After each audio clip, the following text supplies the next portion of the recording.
Initiative overload is a phenomenon when organizations get overloaded with too many projects. There's a variety of reasons why this happens, but the net effect is always negative. People on the front lines get overloaded, customer service may suffer, and eventually financial results may degrade.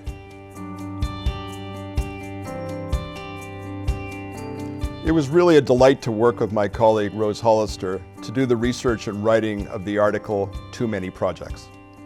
It's about initiative overload. So we became aware that this was an issue through our work with leaders in many organizations.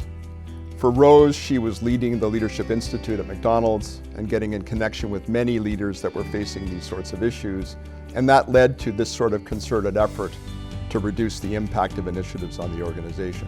I come in connection with many leaders from many organizations through the programs I teach at IMD, and this is often a theme that comes up in conversation, that these leaders are really feeling overwhelmed by all of what they're being asked to do, and even being asked to do more with less resources.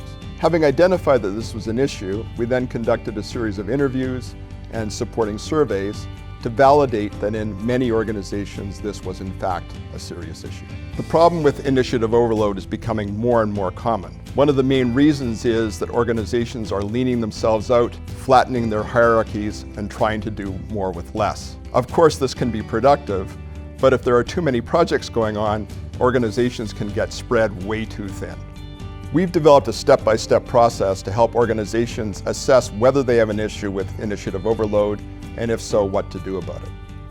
The first step is to take stock of existing initiatives, both their number and their consumption of resources, and the value they are or are not delivering.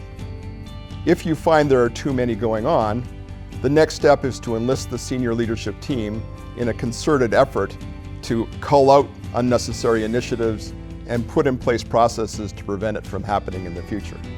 This turns out to be very hard.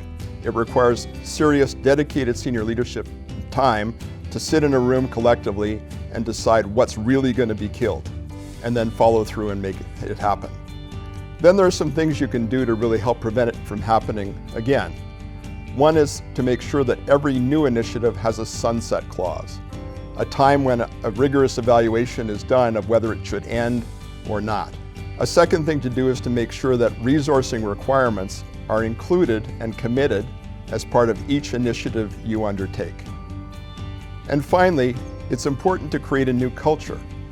Communicate to employees that stopping an initiative is not necessarily a sign that something went wrong or that it failed, but rather that it's a natural part of reallocating the organization's resources.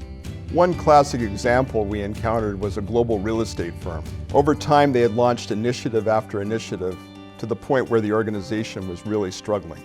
Some analysis revealed that over 30% of managers' time was being consumed just going to meetings and events related to the launch and maintenance of initiatives, never mind the initiatives themselves. Realization of this led the top management team to engage in a concerted effort to reduce the number of initiatives. This meant sitting in a room together for a couple of days, going through initiative by initiative, understanding the overall organizational impact and whether value was really being created or not. Based on that, there was a set of assessments about which initiatives needed to be stopped and a plan and a commitment to do so, with follow-up mandated to ensure that the projects that were to be killed actually got killed. If you think your organization is taking on too many initiatives and suffering as a result, you're almost certainly right.